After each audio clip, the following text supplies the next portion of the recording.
Good morning प्यारे बच्चों, कैसे हैं आप सभी लोग। उम्मीद करता हूं कि आप लोग स्वस्थ होंगे और सुरक्षित होंगे। तो आज हम शुरू करने जा रहे हैं क्लास 9th की फिज़िक्स का first chapter, that is motion. तो आइए मोशन को शुरू करते हैं अभी। मोशन मोशन ये चैप्टर कितना इम्पोर्टेंट है। ये चैप्टर इतना इम्पोर्टेंट है, इस बात का अंदाज़ा आप इस बात से लगाइए कि मान लीजिए आपने ये चैप्टर नहीं पढ़ा, तो इसके बाद के फिज़िक्स के जितने भी चैप्टर होंगे ना, उनके अंदर के हैवी न्यूमेरिकल्स जो होंगे वो आपसे हिलेंगे भी नहीं अगर आपने ये चैप्टर नहीं पढ़ा होगा तो इसलिए ये इम्पोर्टेंट है बहुत ज़्यादा। और इसके जितने भी कॉन्सेप्ट्स होंगे ना, उन सभी को समझना आपके लिए ज़रूरी है। तो आइए शुरू करते हैं मोशन चैप्टर।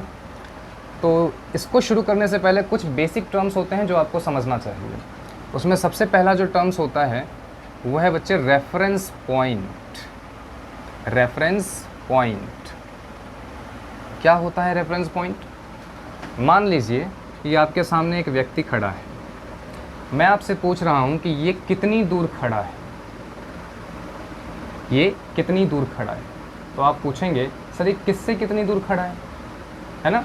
तो मैं बोलूँगा बच्चे ये लो, ये लो, मैंने आपके सामने एक पोल बना दिया।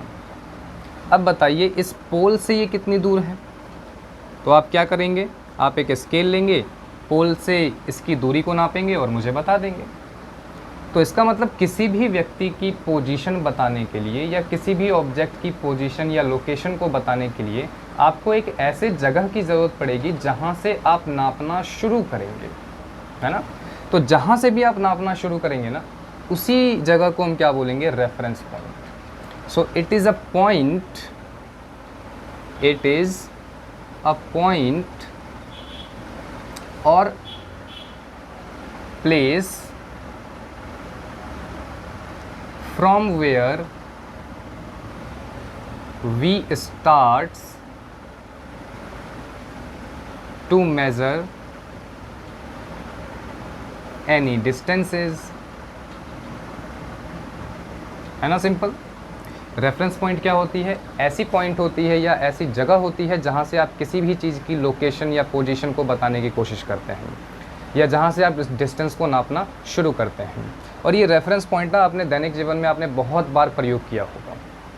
जैसे आपके किसी व्यक्ति ने पूछा कि भाई मुझे यहाँ जाना है, कैसे जाऊँ? तो आप कहते होंगे कि भाई यहाँ से 10 कदम जाओ, सामने एक मंदिर मिलेगा, वहाँ से लेफ़्ट मुड़ जाना, मंदिर से 10 कदम दूर ही आपकी वो जगह हो जाएगी, है ना? तो जाने अनजाने आपने मंदिर शब्द का जो यूज़ किया है, वो जगह आपकी क्या हो जाएगी? रेफरेंस पॉइंट, क्योंकि वहाँ से आप 10 मीटर दूर उसको बता रहे हैं। तो reference point, it is a point or place from where we start to measure any distances. Okay, इसके बाद जो नेक्स्ट टर्म हमें समझनी है वो है रेस्ट और मोशन। सर ये रेस्ट क्या होता है और ये मोशन क्या होता है? इस चैप्टर में आपको हमेशा ये चीज़ आपको देखने को मिलेगी कि कोई ऑब्जेक्ट रेस्ट पे है या कोई ऑब्जेक्ट मोशन में है।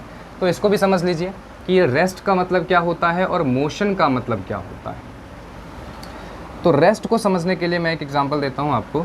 मान लीजिए कि ये एक पोल है, जैसे हम रेफरेंस पॉइंट बना रहे हैं। इस पोल से दूर कहीं एक ये कार खड़ी है। इस पोल से इस कार की जो दूरी है वो मान लीजिए 10 मीटर है। ये आपका क्या है? पोल, जिसे मैं रेफरेंस पॉइंट बोल रहा हूँ क्योंकि इसी पोल से मैं इसकी दूरी नाप रहा हूँ, reference point.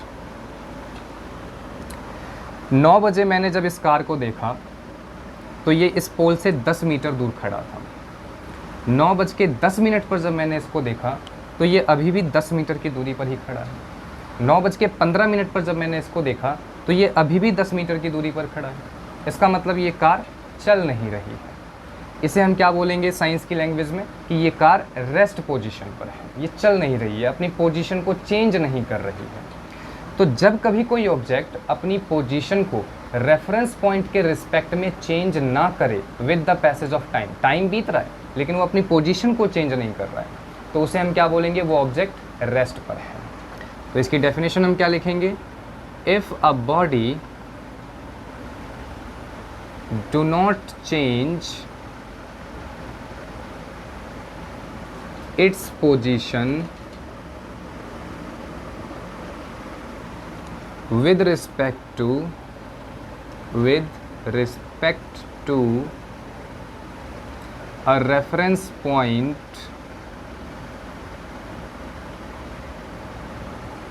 then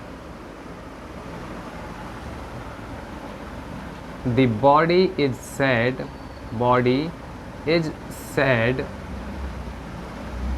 to be at rest। ठीक है, जब कोई ऑब्जेक्ट या कोई बॉडी अपनी पोजीशन को रेफरेंस पॉइंट के रिस्पेक्ट में टाइम के बीतने के साथ साथ चेंज ना करे तो उसे हम क्या कहेंगे कि वो ऑब्जेक्ट या वो बॉडी रेस्ट पर है। और इसका उल्टा, अगर ये अपनी पोजीशन को चेंज करने लग जाए तो उसे हम क्या कहेंगे, मोशन। जैसे 9 बजे आपने देखा तो ये इससे 10 मीटर की दूरी पर था, 9:10 पर देखा तो ये इसकी दूरी अब बढ़ करके 30 मीटर हो गई, 9:20 पे आप देखेंगे तो ये 50 मीटर दूर चली गई। इसका मतलब ये कार चल रही होगी, है ना, तो ये कार मोशन में होगी। तो इसकी डेफिनेशन हम कैसे लिखेंगे, व्हाट इज मोशन? मोशन की डेफिनेशन हम क्या लिखेंगे, motion, if a body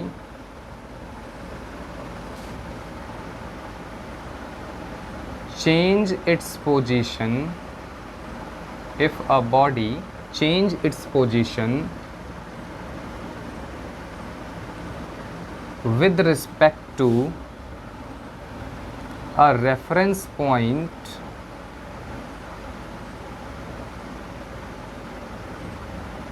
with the passage of time,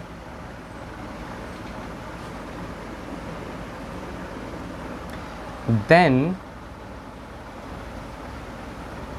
the object is said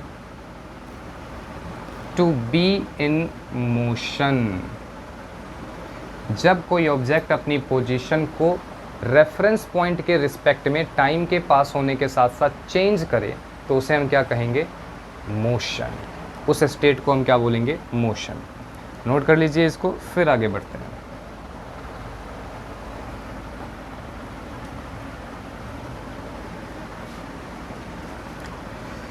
अच्छा, यहाँ पे एक स्टार मार्क बना करके आप लिख लीजिएगा, nothing is at absolute rest और इन एब्सोल्यूट मोशन। इसका क्या मतलब हुआ? इसका मतलब ये हुआ कि मान लीजिए आपने किसी ऑब्जेक्ट को ऑब्ज़र्व किया और आपने पाया कि वो ऑब्जेक्ट रेस्ट पर है, रुका हुआ है। उसी समय पर दूसरे व्यक्ति ने भी उसी ऑब्जेक्ट को देखा और उसने ऑब्ज़र्व किया कि नहीं भाई, ये ऑब्जेक्ट तो चल रहा है। क्या ऐसा हो सकता है? बिल्कुल ऐसा हो सकता है। एक ही ऑब्जेक्ट एक ही समय पर चलता हुआ भी हो सकता है और रुका हुआ भी हो सकता है। ये निर्भर करता है कि आप उसे देख कहाँ से रहे हैं। उसे हम कहते हैं फ्रेम ऑफ रेफरेंस। अगर हम फ्रेम ऑफ रेफरेंस को बदल देते हैं तो रुकी हुई चीज़ भी हमें चलती हुई नज़र आएगी और चलती हुई चीज़ भी हमें रुकी हुई नज़र आएगी। जैसे फॉर एग्ज़ाम्पल, अभी मैं आपके सामने खड़ा हूँ, रुका हुआ हूँ, चल नहीं रहा हूँ, है ना, अपने हाथ पाँव से फैला रहा हूँ, दैट इज़ मूवमेंट, है ना। लेकिन ये मोशन तो नहीं है। मोशन का मतलब है कि मैं अपनी पोजीशन को चेंज कर लूँ, अपनी जगह को चेंज कर लूँ। मैं अभी यहाँ हूँ, थोड़ी देर के बाद यहाँ चला जाऊँ, दैट इज़ मोशन, है ना। तो अभी मैं आपके सामने रुका हुआ हूँ, यानी रेस्ट पोजीशन पर हूँ। लेकिन अगर कोई व्यक्ति पृथ्वी से बाहर चला जाए, चांद पर चला जाए और वहाँ से मुझे देखे, तो उसके लिए मैं क्या हूँ, रेस्ट पर हूँ कि मोशन में हूँ? डेफिनेटली उसके लिए मैं मोशन में हूँ। क्यों? क्योंकि जब वो चांद पर जा कर के मुझे देखेगा तो वो पहले अर्थ को ऑब्जर्व करेगा। अर्थ को जब वो देखेगा तो वो कहेगा यार, अर्थ तो अपने एक्सिस पे घूम रही है। और जब अर्थ घूम रही है तो उसके ऊपर रहने वाले जितने भी लोग होंगे वो भी तो घूम रहे होंगे, यानी वो रेस्ट पर तो होंगे नहीं। हाँ, तो अगर हमने किसी ऑब्जेक्ट को देखा और वो रेस्ट पर है तो ये ज़रूरी नहीं है कि किसी दूसरे व्यक्ति ने जब उसे देखा तो भी वो रेस्ट पर हो।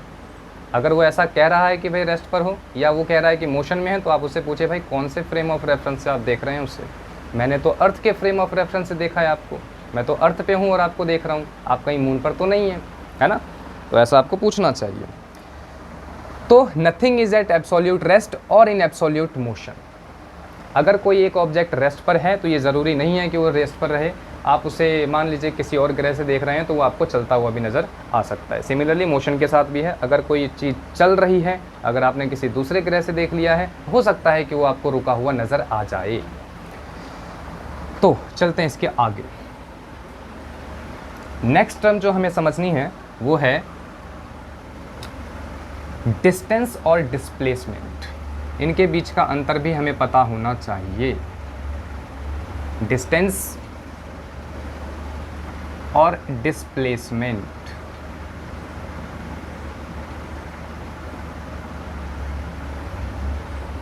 डिस्टेंस और डिस्प्लेसमेंट। मान लीजिए आपको एक जगह से दूसरी जगह तक जानी है, किसी एक जगह से दूसरे जगह को आपको जाना है, तो उस जगह तक जाने के लिए आपके पास कई सारे ऑप्शन होंगे रास्ते के। उन रास्तों में भी सबसे एक छोटा रास्ता होगा, है ना, सबसे छोटा रास्ता। जैसे फॉर एग्जांपल मान लीजिए ये एक पॉइंट है ए और मुझे जाना है बी पर, तो ए से लेकर के बी तक जाने के लिए मेरे पास कई सारे रास्ते हो सकते हैं, इनफाइनाइट रास्ते हो सकते हैं, इनफाइनाइट पाथ हो सकते हैं। मान लीजिए कोई व्यक्ति यहाँ से ऐसे घूम करके यहाँ जाना चाहे, जा सकता है, बिल्कुल जा सकता है। हो सकता है कोई ऐसे जाए फिर ऐसे जाए, बिल्कुल हो सकता है, जा सकता है। अच्छा, कोई हो सकता है ऐसे जाए फिर ऐसे जाए और फिर ऐसे जाए, पॉसिबल है, रास्ते तो कई सारे हो सकते हैं ना। अच्छा, ए से बी तक में एक सबसे छोटा रास्ता भी होगा, और वो सबसे छोटा रास्ता कैसा होगा? ए से बी तक ज्वाइन करने वाली जो स्ट्रेट लाइन होगी वो सबसे छोटा होगा। जैसे ये मैंने ए से बी तक एक ज्वाइन कर दिया स्ट्रेट लाइन, ए से बी की तरफ जाती हुई एक लाइन मैंने ड्रॉ कर दिया। ये जो स्ट्रेट लाइन है ना, ये सबसे छोटा रास्ता होगा। इसके ऊपर से अगर आप चले गए या इसके नीचे से आप चले गए तो ये इस छोटे रास्ते से तो बड़ा ही होगा। सबसे छोटा रास्ता क्या होगा? दो पॉइंट को जोड़ने वाली सबसे सीधी लाइन जो होगी वो सबसे छोटा रास्ता होगा, और उसी छोटे रास्ते को हम क्या बोलेंगे? डिस्प्लेसमेंट। और बाकी के जो भी रास्ते बच गए हैं डिस्प्लेसमेंट को छोड़ करके वो क्या हो जाएगा? डिस्टेंस। तो क्या हो जाएगा आपका? डिस्टेंस। अच्छा, तो ये जो पॉइंट, ये जो लाइन है सर, ये क्या डिस्टेंस नहीं हो सकता? हो सकता है, ये डिस्टेंस भी हो सकता है। डिस्टेंस और डिस्प्लेसमेंट में क्या अंतर है अभी हम थोड़ा समझ लेते हैं, उसको लिख लेते हैं, उसके बाद फिर हम इस पे आएंगे। आइए, डिस्टेंस क्या होता है इसका पहला पॉइंट आप लिखेंगे, it is actual length of path travelled. क्या मतलब हुआ इसका? इसका सिंपल सा मतलब है कि जिस भी रास्ते पर आप चल रहे हैं उस रास्ते पर आप कितना चले वो आपका क्या हो जाएगा? डिस्टेंस। जबकि डिस्प्लेसमेंट क्या होगा? डिस्प्लेसमेंट रास्ते पर निर्भर नहीं करता, किस रास्ते से आप जा रहे हैं उस पर निर्भर नहीं करता। डिस्प्लेसमेंट कहता है कि जहाँ से आप चले थे और जहाँ आप पहुँचे उनके बीच में तो कई सारे रास्ते थे, सबसे छोटा जो रास्ता होगा ना उसको हम क्या बोलेंगे? डिस्प्लेसमेंट बोलेंगे, सबसे छोटा। तो इसमें क्या लिखेंगे आप? It is the shortest distance between initial point and final point. अच्छा, इसमें मैंने देखा क्या लिखा है it is the shortest distance. तो डिस्प्लेसमेंट भी आपका डिस्टेंस ही होता है, लेकिन ये कैसा डिस्टेंस होता है? दो पॉइंट के बीच में सबसे छोटी दूरी जो होगी वो आपकी क्या होगी? डिस्प्लेसमेंट। और उसके बाद में जितने भी रास्ते हो जाएंगे वो क्या है? डिस्टेंस। तो डिस्प्लेसमेंट जो होगा, जो सबसे छोटी दूरी होगी, क्या मैं उसे डिस्टेंस बोल सकता हूँ? बिल्कुल आप बोल सकते हैं, ठीक है। अच्छा, सेकेंड पॉइंट इसमें आप क्या लिखेंगे? डिस्टेंस जो है बच्चे ये हमेशा पॉजिटिव होगा। Distance is always positive, always positive, ये हमेशा आपका पॉजिटिव होगा। जबकि डिस्प्लेसमेंट की अगर हम बात करें तो डिस्प्लेसमेंट आपका पॉजिटिव भी हो सकता है, डिस्प्लेसमेंट में बी पॉजिटिव, और मे बी नेगेटिव, ये नेगेटिव भी हो सकता है, और मे बी जीरो, ये जीरो भी हो सकता है। एक सेकंड। तो आपका जो डिस्प्लेसमेंट है बच्चे वो आपका जीरो भी हो सकता है, नेगेटिव भी हो सकता है और पॉजिटिव भी हो सकता है। मगर डिस्टेंस की अगर हम बात करें तो ये सिर्फ और सिर्फ पॉजिटिव होगा, ये नेगेटिव कभी नहीं हो सकता और ना ही ये कभी ज़ीरो होगा। अच्छा, ज़ीरो एक ही कंडीशन में हो सकता है आपका डिस्टेंस, कि अगर आप चले ही ना, आप चलेंगे ही नहीं तो आपने कोई डिस्टेंस कवर भी नहीं किया, उस कंडीशन में आपका डिस्टेंस क्या हो जाएगा, ज़ीरो। लेकिन डिस्प्लेसमेंट के मामले में ज़ीरो कब होगा, मान लीजिए आप चले और चल करके वापस वहीं आ गए, तो इस कंडीशन में डिस्टेंस तो आपने कवर किया, आप चले और आए, 2 बार आप चल दिए तो डिस्टेंस तो हो गया।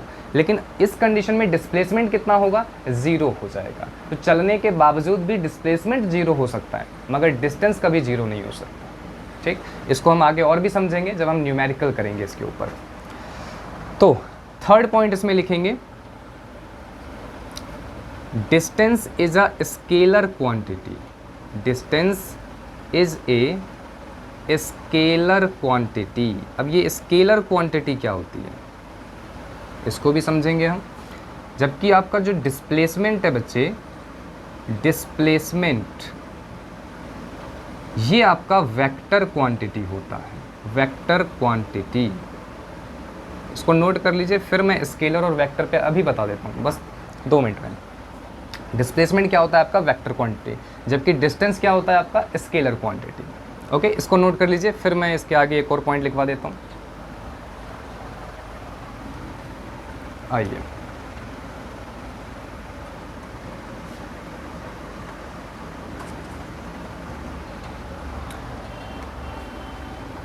तीन पॉइंट हो गए थे ना, फोर्थ पॉइंट आप लिखेंगे, जो डिस्टेंस होगा वो डिस्प्लेसमेंट से हमेशा ज़्यादा होगा या डिस्प्लेसमेंट के बराबर होगा, वो कम कभी नहीं होगा। डिस्टेंस इज, या मैग्नीट्यूड है मुझे लिखना चाहिए,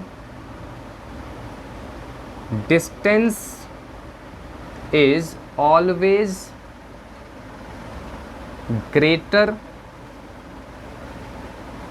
then or equal to the magnitude of displacement. Displacement, magnitude का मतलब होता है नंबर। डिस्प्लेसमेंट का जो भी नंबर आएगा ना, उससे डिस्टेंस या तो बड़ा होगा या उसके बराबर होगा।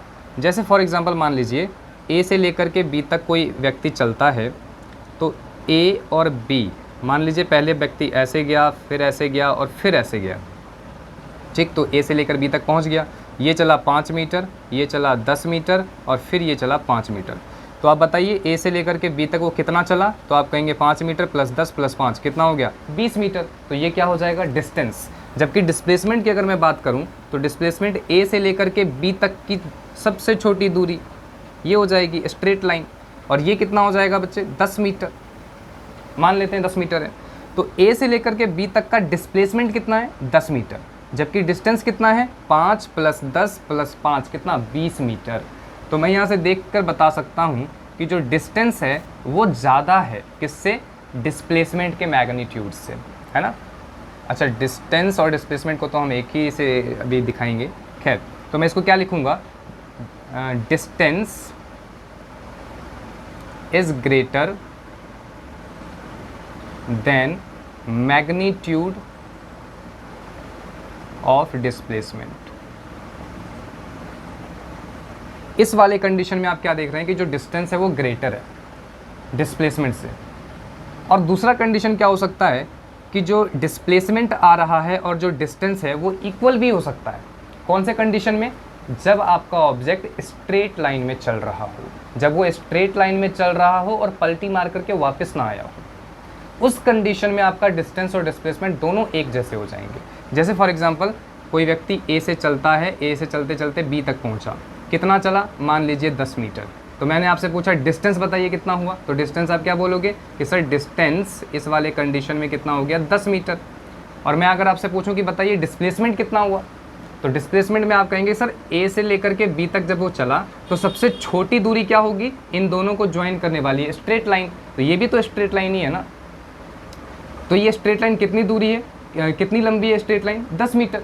तो इसका मतलब सर इसमें डिस्प्लेसमेंट भी कितना आया, डिस्प्लेसमेंट भी कितना आया, 10 मीटर। तो जब कोई ऑब्जेक्ट स्ट्रेट लाइन में चलता है, अपने पाथ को वो चेंज नहीं करता, अपनी डायरेक्शन को वो चेंज नहीं करता है, उस कंडीशन में आपका डिस्टेंस और डिस्प्लेसमेंट दोनों बराबर आ सकता है। लेकिन अगर उसने अपनी डायरेक्शन को चेंज कर दिया तो उस कंडीशन में 110% आपका जो डिस्टेंस है वो ग्रेटर होगा डिस्प्लेसमेंट से। ठीक, तो वही चीज़ हमने यहाँ लिखी है, distance is always greater than or equal to the magnitude of displacement. ठीक, अच्छा, तो हम डिस्प्लेसमेंट में क्या लिखेंगे? तो डिस्प्लेसमेंट में हम लिखेंगे magnitude of displacement, magnitude of displacement is always smaller than or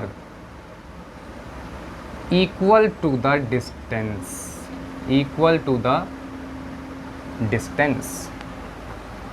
ठीक, अच्छा। इसके बाद जो फिफ्थ पॉइंट आप लिखेंगे वो ये कि जो डिस्टेंस है ना, ये जो डिस्टेंस है ये रास्तों पर निर्भर करता है। अगर आपने रास्ता बदल दिया तो आपका डिस्टेंस भी बदल जाएगा। दो पॉइंट के बीच में जाने के लिए जो अगर रास्ता है अगर आपने वो बदल दिया तो फिर आपका डिस्टेंस बदल जाएगा। जबकि जैसे मान लीजिए कि ये एक पॉइंट है ए और ये एक पॉइंट है बी, तो ए से लेकर के बी तक जाने के तो अनंत रास्ते हो सकते हैं। कोई हो सकता है ऐसे चला जाए तो उसका डिस्टेंस अलग आएगा, हो सकता है कोई ऐसे चला जाए तो इस कंडीशन में उसका डिस्टेंस अलग आएगा। लेकिन जो डिस्प्लेसमेंट है उसके लिए केवल एक ही रास्ता फिक्स है, वो तरह तरह के रास्तों पर निर्भर नहीं करता। तो उसके लिए तो सबसे छोटी दूरी क्या होगी? ए से लेकर के बी तक की सबसे छोटी दूरी क्या होगी? एक स्ट्रेट लाइन।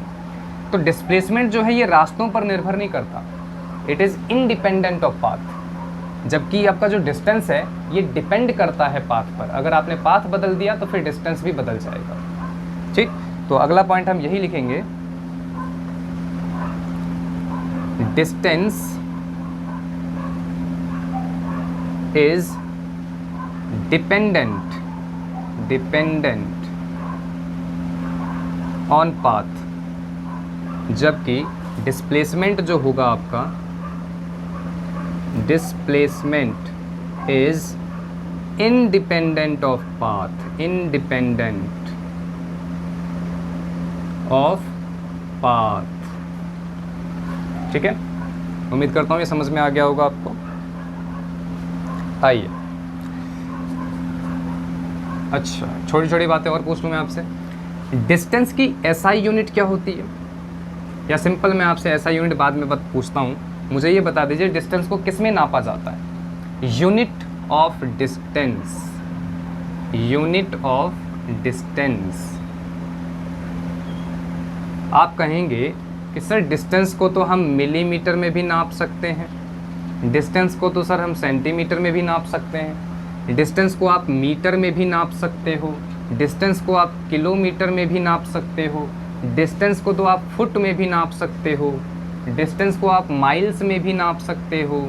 इसके अलावे भी बहुत सारे यूनिट होते हैं जिसमें आप डिस्टेंस को नाप सकते हो। लेकिन डिस्टेंस की एक यूनिट ऐसी भी होती है जो पूरी दुनिया में एक जैसी होती है। जो यूनिट यहाँ वही यूनिट अमेरिका में, वही यूनिट ब्रिटेन में, वही यूनिट हर जगह चलती है। उस कॉमन यूनिट जो होती है उसे हम बोलते हैं SI unit, international system of unit, हर जगह सेम चलती है। तो वो जो एसआई सिस्टम में यूनिट होता है, एसआई यूनिट ऑफ डिस्टेंस, वो क्या होगी बच्चे? वो होगी मीटर। ना ही किलोमीटर, ना फुट, ना माइल, ना सेंटीमीटर, ना मिलीमीटर, कोई और यूनिट नहीं। क्या चलेगा आपका? सिर्फ और सिर्फ मीटर। ठीक है, इसको आप याद रखें। इसके अलावा डिस्प्लेसमेंट की यूनिट क्या होगी? एसआई यूनिट ऑफ डिस्प्लेसमेंट क्या होगा बच्चे? डिस्प्लेसमेंट, देखो डिस्प्लेसमेंट है क्या एक्चुअल में? एक्चुअल में है तो ये भी डिस्टेंस ही। तो जो यूनिट डिस्टेंस की होगी वही यूनिट किसकी होगी? डिस्प्लेसमेंट की। तो इसकी यूनिट भी क्या होगी बच्चे? मीटर होगी। ठीक है, ओके, इसके आगे चलते हैं।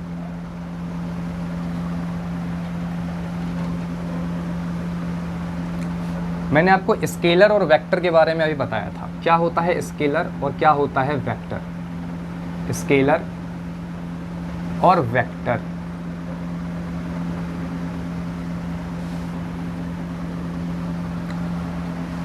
देखिए जितनी भी फिज़िकल क्वांटिटीज़ होती हैं, फिज़िकल क्वांटिटीज़ मतलब क्या, ऐसी क्वांटिटीज़ जैसे मान लीजिए मेरे पास ये मार्कर है ना, इस मार्कर के अंदर ना कई सारे कैरेक्टरिस्टिक हैं, कई सारे गुण हैं इसके अंदर। जैसे इसकी एक लंबाई है, इसकी एक मोटाई है ना, इसकी एक मोटाई है, लंबाई है, इसका एक वज़न है, ये सारे इसकी क्या हैं, प्रॉपर्टीज़ हैं, कैरेक्टरिस्टिक हैं। अगर मैं इन कैरेक्टरिस्टिक्स को नंबर में शो कर पाता हूँ ना, नंबर में, तो मैं इसे क्या बोलूँगा, फिजिकल क्वांटिटी। जैसे फॉर एग्जांपल लेंथ, लंबाई, इसकी एक लंबाई है, क्या मैं इसकी लंबाई को नंबर में एक्सप्रेस कर सकता हूँ, बिल्कुल कर सकता हूँ। इसका मतलब इसकी जो लेंथ होगी वो क्या है, एक फिजिकल क्वांटिटी है। इसका एक अपना मास होगा, वेट होगा इसका, क्या इसके वेट को मैं नंबर में शो कर सकता हूँ, बिल्कुल कर सकता हूँ। इसका मतलब वेट भी क्या है, मेरा एक फिजिकल क्वांटिटी है। तो जितने भी फिजिकल क्वांटिटीज़ होते हैं उन्हें हम दो भागों में बांट सकते हैं, स्केलर और वेक्टर। तो स्केलर क्या होती है और वेक्टर क्या होती है, ऐसे फिजिकल क्वांटिटीज़ जिसके अंदर हमें मैग्नीट्यूड और डायरेक्शन दोनों की ज़रूरत पड़े, उसे हम क्या बोलेंगे, वेक्टर क्वांटिटी। जबकि ऐसे फिजिकल क्वांटिटी जिसके अंदर अपने को डायरेक्शन की कोई ज़रूरत नहीं है, जिसमें सिर्फ और सिर्फ मैग्नीट्यूड हो, उसे हम क्या कहेंगे, scalar quantity.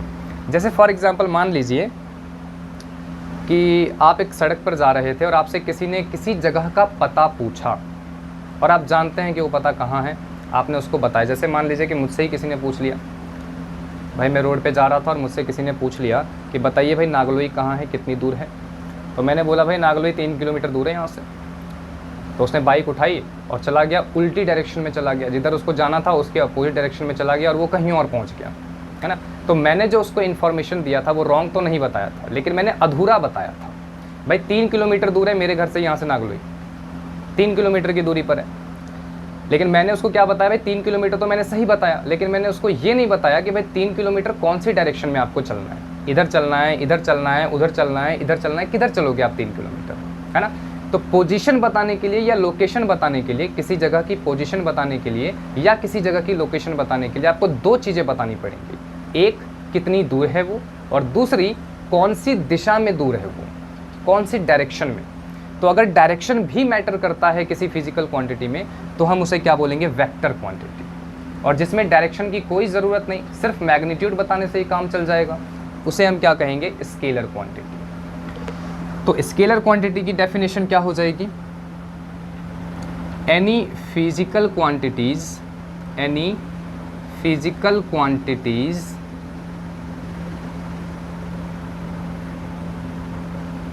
which have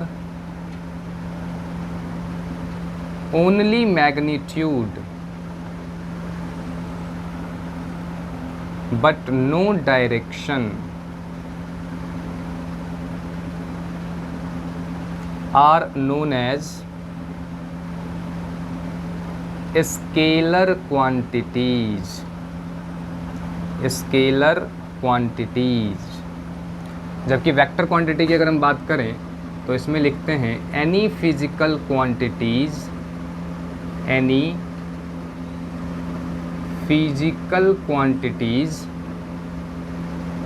which have both magnitude as well as direction and obey law of vector addition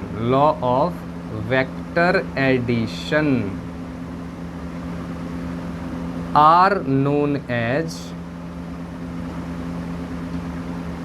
vector quantities.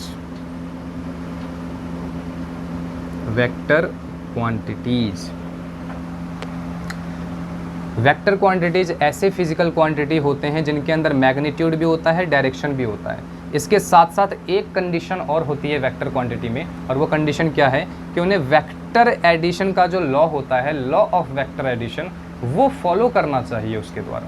अगर ये फॉलो नहीं करता है, मान लीजिए कि एक फिजिकल क्वांटिटी है जिसमें डायरेक्शन भी है और जिसमें मैग्नीट्यूड भी है, लेकिन वो इस लॉ ऑफ वेक्टर एडिशन को फॉलो ही नहीं कर रहा, तो आप क्या कहेंगे, वो वेक्टर क्वांटिटी होगा? नहीं, वो वेक्टर क्वांटिटी नहीं होगा, है ना। तो ऐसे भी फिजिकल क्वांटिटीज़ होंगे, आगे चल कर के आपको मिलेंगे, जिसमें मैग्नीट्यूड भी होगा, डायरेक्शन भी होगा, लेकिन उसके बावजूद भी वो वेक्टर क्वांटिटी में काउंट नहीं होते। क्यों? क्योंकि वो लॉ ऑफ वेक्टर एडिशन को फॉलो नहीं करते, है ना। तो ऐसी क्वांटिटी को अपन टेंसर क्वांटिटी कहते हैं, वो आगे जाके आप पढ़ेंगे बस, ठीक। तो यहाँ तक आपका क्लियर हो गया होगा स्केलर एंड वेक्टर क्वांटिटी। तो इसकी कुछ एग्जांपल्स आपको याद होने चाहिए। जैसे स्केलर क्वांटिटी की अगर हम बात करें तो इसमें आप याद रखें कि मास यानी द्रव्यमान, है ना, कि कोई एक ऑब्जेक्ट है, उसके अंदर कितना पार्टिकल है, कितना मैटर उसके अंदर भरा हुआ है, दैट इज़ मास। ये आपका स्केलर क्वांटिटी है। इसके अलावा जैसे आप मान लीजिए डिस्टेंस, ये आपका स्केलर क्वांटिटी है। स्पीड, ये आपका स्केलर क्वांटिटी है। वॉल्यूम, ये आपका स्केलर क्वांटिटी है, ठीक।